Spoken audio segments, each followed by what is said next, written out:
Du lancer d'une balle jusqu'à la danse des planètes, absolument tout ce qui bouge dans notre univers obéit à un ensemble de règles, des règles étonnamment simples. Et elles ont été établies il y a bien longtemps par un seul homme, Sir Isaac Newton. Allez, c'est parti, on plonge dedans. On va commencer avec une question qui nous touche tous et qui peut littéralement faire la différence.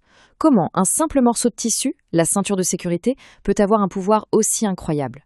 La réponse, vous allez voir, c'est de la physique pure et simple. En fait, la réponse se cache dans 3 principes fondamentaux. Ce sont les lois du mouvement de Newton, et on peut les voir comme le mode d'emploi de notre réalité physique. La première loi est tellement intuitive qu'on pourrait presque l'appeler la loi de la fainéantise. Elle décrit une tendance de fond de tous les objets de l'univers, une sorte de résistance au changement. Alors, en termes un peu plus officiels, voilà ce que ça dit. En gros, les objets aiment bien continuer à faire ce qu'ils sont en train de faire. S'ils sont immobiles, ils veulent le rester. Et s'ils bougent, eh bien ils veulent continuer à bouger, de la même façon, à la même vitesse. Ah ça, on a tous déjà vécu cette scène. Le bus démarre d'un coup et hop, on se sent comme collé au siège. Mais pourquoi? Ce n'est pas vraiment le bus qui nous pousse en arrière. Non, en fait, c'est notre propre corps qui résiste au mouvement.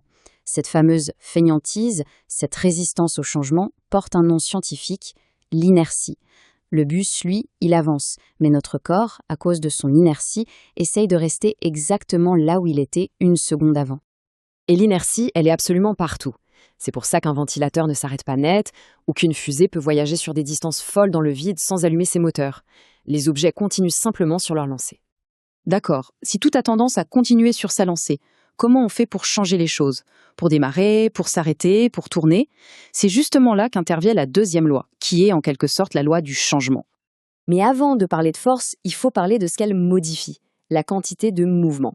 C'est une sorte de mesure de l'élan d'un objet. Ça combine à la fois sa masse et sa vitesse. Par exemple, un camion très lent peut avoir la même quantité de mouvement qu'une balle de fusil très rapide. Et la voilà, l'équation sans doute la plus célèbre de toute la physique. Pour changer la quantité de mouvement d'un objet, donc pour le faire accélérer, il faut une force. Et ce que dit cette formule, c'est que plus un objet est massif, plus il faudra de force pour obtenir la même accélération. Logique, non? Imaginez un peu la scène. On donne exactement la même poussée à un vélo et à une voiture. Le résultat, le vélo va partir comme une flèche, alors que la voiture, elle, bougera à peine. C'est la démonstration parfaite de cette relation. La force est la même, mais l'effet, l'accélération, dépendent totalement de la masse. Cet exemple est génial parce qu'il montre l'importance capitale du temps. Dans les deux cas, la voiture s'arrête, donc le changement de quantité de mouvement est le même. Mais le mur, lui, il le fait en une fraction de seconde, ce qui crée une force absolument dévastatrice. La meule de foin, au contraire, étale ce changement sur la durée, ce qui réduit la force à un niveau bien plus supportable. Et ça, c'est précisément le principe d'un airbag ou d'une ceinture de sécurité. On passe maintenant à la troisième et dernière loi. Et celle-ci, elle révèle une symétrie magnifique dans notre univers. Elle nous dit que les forces, en fait, ne sont jamais seules. Elles fonctionnent toujours par paires. C'est une des phrases les plus connues de toute la science. Elle est simple, elle est profonde et elle décrit une vérité universelle. Chaque fois qu'une force est exercée, une autre force, de même intensité mais de direction opposée, apparaît instantanément. Le décollage d'une fusée, c'est l'exemple parfait. La fusée ne se pousse pas contre l'air, pas du tout. Elle se pousse sur ses propres gaz d'échappement. L'action, c'est la fusée qui pousse les gaz vers le bas. Et la réaction, c'est les gaz qui poussent la fusée vers le haut. Égal et opposé. Alors, attention, c'est là qu'est le point crucial. On pense souvent que ces deux forces s'annulent. Mais c'est impossible, parce qu'elles n'agissent pas sur le même objet. La fusée pousse sur le gaz, et le gaz pousse sur la fusée. Ce sont bien deux objets différents, et donc deux forces distinctes.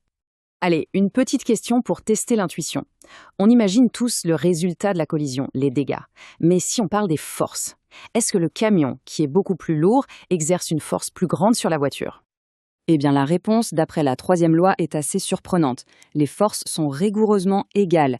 La voiture pousse sur le camion avec exactement la même force que le camion sur la voiture. Alors, pourquoi la voiture est-elle pulvérisée? À cause de la deuxième loi. La même force F, appliquée à une masse plus petite, m, celle de la voiture, produit une accélération ou plutôt une décélération beaucoup plus brutale. Bon, maintenant, rassemblons toutes les pièces du puzzle. Ce qu'il faut comprendre, c'est que ces trois lois ne sont pas juste des idées séparées. Elles forment un système complet, un tout cohérent et élégant pour décrire le mouvement. Donc, pour résumer, la première loi nous dit que les objets ont de l'inertie. Ils sont fainéants. La deuxième loi nous donne la formule pour les faire bouger, force égale masse fois accélération. Et la troisième nous rappelle que toute force fait partie d'un duo, d'une paire action-réaction. La vraie magie de ces lois, c'est leur universalité. Elles s'appliquent aussi bien à une bille qui roule sur une table qu'à la Lune qui tourne autour de la Terre. Pendant des siècles, elles ont été le socle de toute notre compréhension de l'univers. Ces lois sont incroyablement puissantes, elles décrivent parfaitement le monde qui nous entoure. Mais que se passe-t-il quand on s'approche de la vitesse de la lumière ou qu'on plonge au cœur de la gravité d'un trou noir? Là, on découvre que de nouvelles règles entrent en jeu. Mais ça, c'est une autre histoire.